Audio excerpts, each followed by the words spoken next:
Bismillahirrahmanirrahim. Welcome back to my channel. As you can see, it looks like a crowded kind of a setup. So I have my Portapack on my right hand side that is connected to an antenna. And then I also have my TinySA Spectrum Analyzer that I just got that has a receiving frequency all the way from 100 kilohertz all the way up to 7.3 gigahertz. And then I have my older HackRF, which is also connected to my laptop.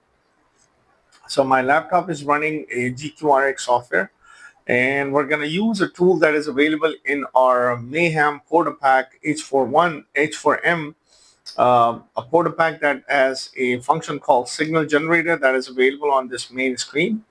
So if you go here on your Portapack that is connected to an antenna, you have your TinySA, which is connected to an antenna. You have an HackRF that is also there. So if you go to your main screen, you will find a couple of tools which are there.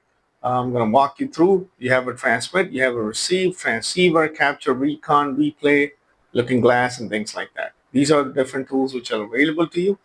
So we're going to try to transmit a signal from my HackRF or Portapack, and then we're going to try to receive it using our spectrum analyzer and also our HackRF, which is right here. All right, that is connected. So the cool thing about this is you can also use a custom firmware that is also available at their website as well. I'm going to make a detailed video on it, and the cool thing about I really like what I was missing using my HackRF was actually you have to connect it to your laptop and things like that in order for you to visualize the signal and things like that. So here we're just doing a check that if I'm transmitting a signal from my Portapack, am I be able to receive is these TinySA and my HackRF is going to receive that signal?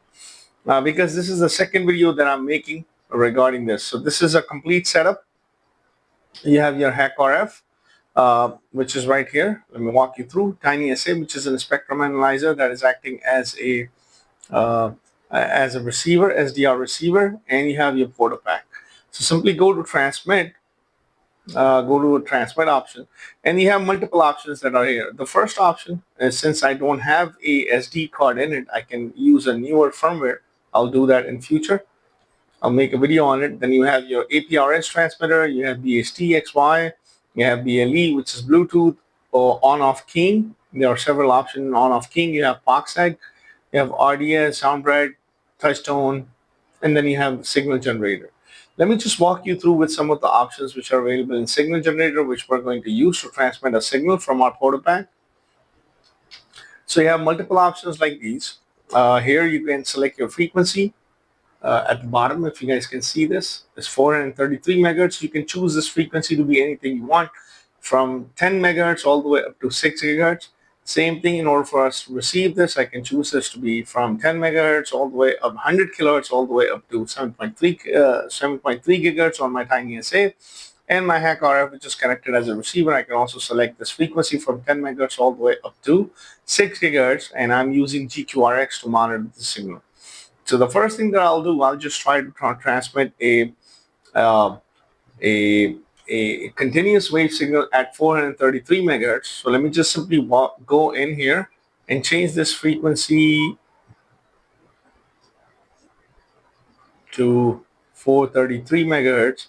So let's select this and choose this to be 435.0000.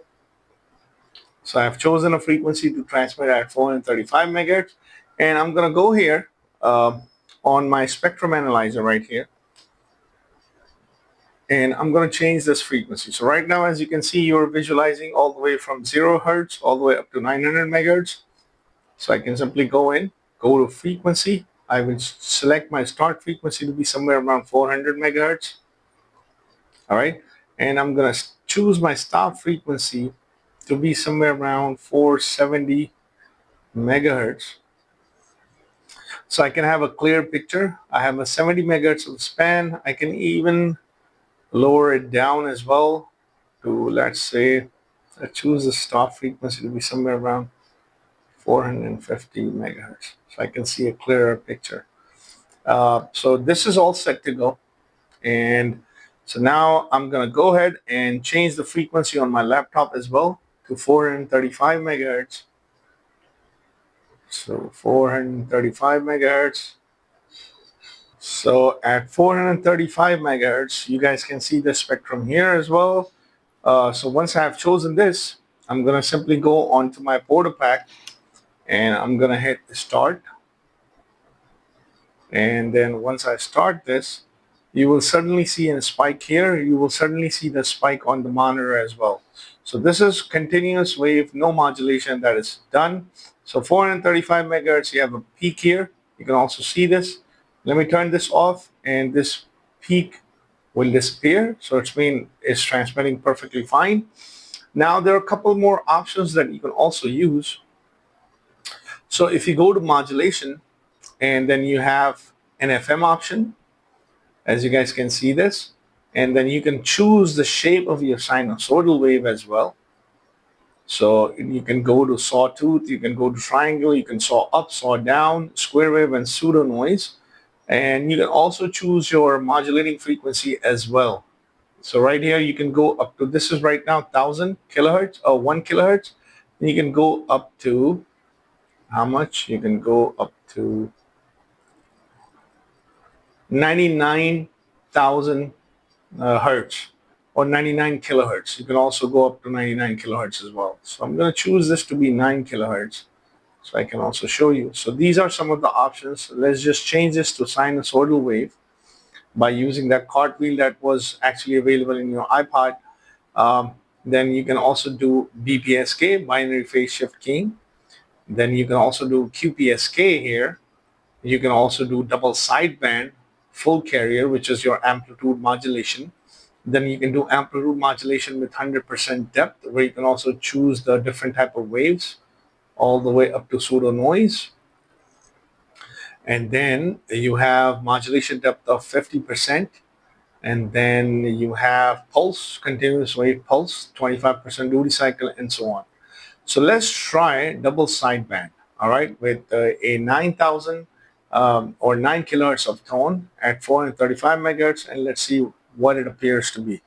So simply just go in here and go to your option, click start, and press start, and you can clearly see this, your modulation is taking place here. Also, you can observe this on your spectrum as well, over here as well, that you can clearly see there are two major spikes, which is going to be your upper sideband here, and this is going to be your lower sideband, and this is where your center frequency is. So you can go to your option here on your TinySA and go back and go to more. Let's see, I can go to mode, I can do measure. And if I want to measure what, I can measure harmonics, OIP, and things like that. Let's go back here. I can do channel power. And let's say we're center at 435 megahertz, 435 megahertz. All right, and let's have a channel width of about 100 kilohertz. And so you can see this, there's nothing there. So I have to choose it a little bit better. Let's go to more and let's go to channel power, channel frequency. Let's go back to 435 megahertz. Just 435 megahertz and channel width to be around 1 mega. Let's try to see. Okay, so here we go. So this way you can also measure channel power as well and things like that. You're gonna go back. Let's just turn this off and go back to preset value. Let's load default. And this is where you're seeing your spike. So let me go back in, go to frequency. Let me do an stop frequency at 470 megahertz. Let me do an start at 400 megahertz. And here we go. You can see the signal clearly. Now you're observing the same thing on your GQRX graph as well.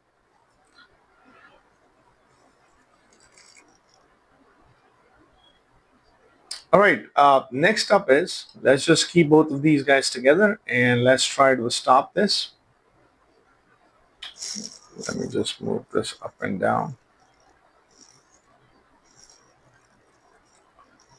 I can also choose this to be anything I want. Let me just stop this and let me just go back up here.